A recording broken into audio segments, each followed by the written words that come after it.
Olá, um ótimo dia para você. O tema de hoje é esquizofrenia, avaliação diagnóstica.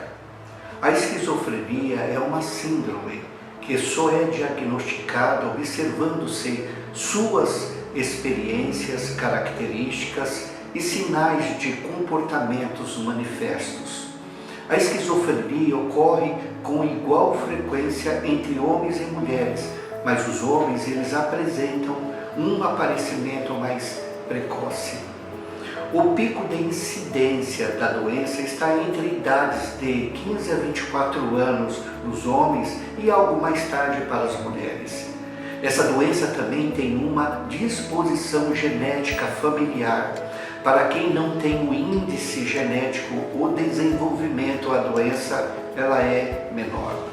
Se o ambiente familiar é conturbado, com críticas, hostilidades e brigas entre os membros, a tendência de recaída do paciente esquizofrênico é grande, mesmo que esteja sendo medicado e fazendo o tratamento adequado.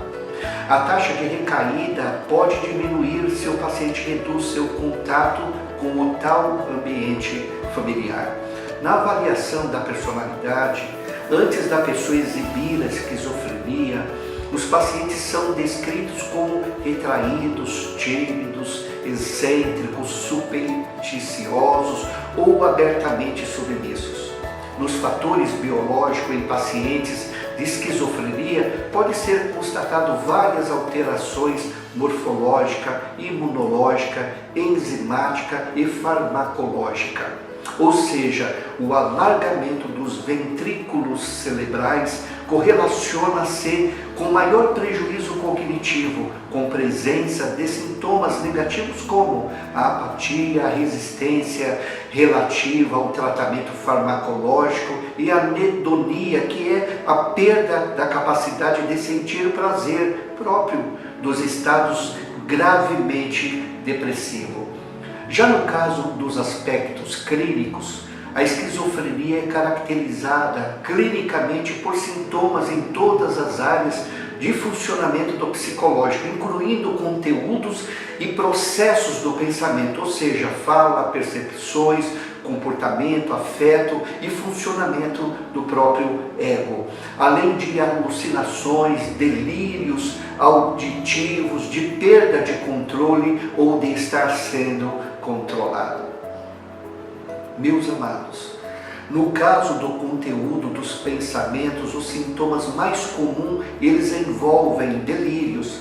São variações do pensamento e emoções de coisas absurdas e múltiplos sentidos, além de delírios de perseguição envolvendo a crença de que outros estão conspirando para prejudicar ou espionar a vida do paciente. Os delírios mais comuns que ocorrem no paciente esquizofrênico são que a mente ou o corpo estão sendo controlados por forças misteriosas que exercem sua influência a partir do exterior. A esquizofrenia, ela é uma patologia. No caso do delírio de controle, frequentemente é acompanhado por delírios de irradiação dos pensamentos, ou seja, os próprios pensamentos são irradiados para o mundo exterior de modo que os outros podem ouvi-los. Na inserção de pensamento, ou seja, os pensamentos dos outros estão sendo inseridos em sua mente. No caso do roubo de pensamentos, ou seja, os pensamentos do paciente estão sendo removidos de sua mente. No processo dos pensamentos, há vários tipos de perturbações. A capacidade prejudicada para abstrair e generalizar, afrouxamento de associações, que são mudanças bruscas do tema, pobreza do conteúdo da fala, bloqueio, ou seja, súbita interrupção da fala antes que um pensamento tenha sido terminado.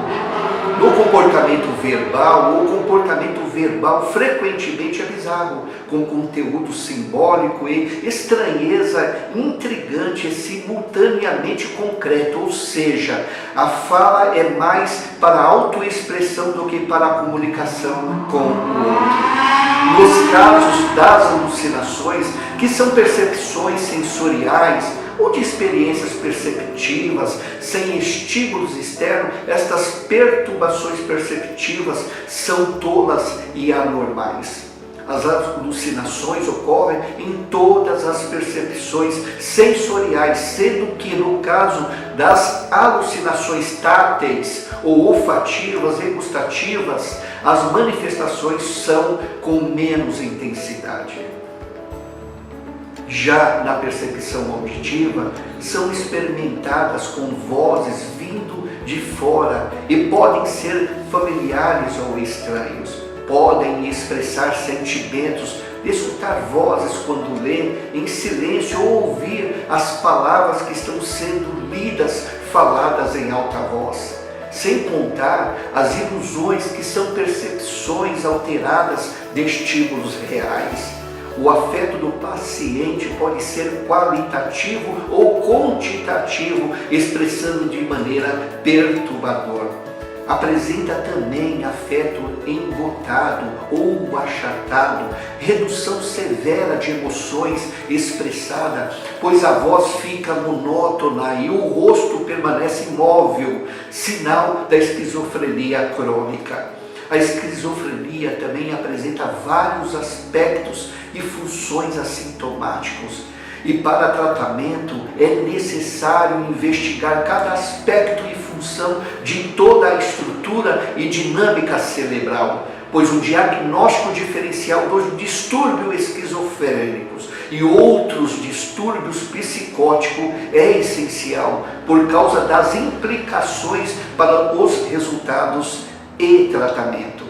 Caso a doença não seja tratada, a tendência é se agravar cada vez mais. Os pacientes esquizofrênicos têm diversas dificuldades psicológicas, baixa tolerância à frustração, repressão diminuída e pouco controle sobre os conteúdos da consciência, a capacidade reduzida para experimentar prazer e reconhecer as próprias necessidades, temor que uma mudança seja impossível, sentimento de passividade, extrema vulnerabilidade às forças externas, senso de si mesmo como um estranho, acentuada ambivalência em relacionamentos, intolerância à solidão e à intimidade.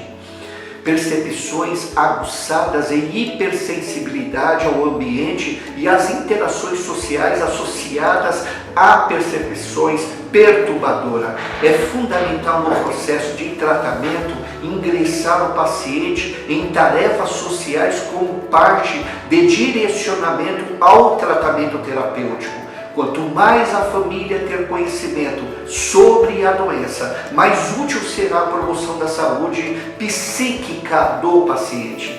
Portanto, não sejam indiferentes com o doente esquizofrênico, mas o trate com amor, carinho, afeição, respeito e dignidade. Eu costumo dizer aos meus pacientes, a área mais sensível de nossas vidas é a alma, pois é dela que procede todas as saídas da vida. Portanto, meus queridos, pare, pense, analise e reflita. Esquizofrenia é uma patologia que precisa ser diagnosticada e tratada. Obrigado por mais esse vídeo. Eu quero te incentivar e te pedir que você se inscreva no meu canal, porque isso ajudará em muito o meu canal a continuar desenvolvendo vídeos, que você faça os seus comentários, que você toque no sininho para ser notificado sobre os próximos vídeos.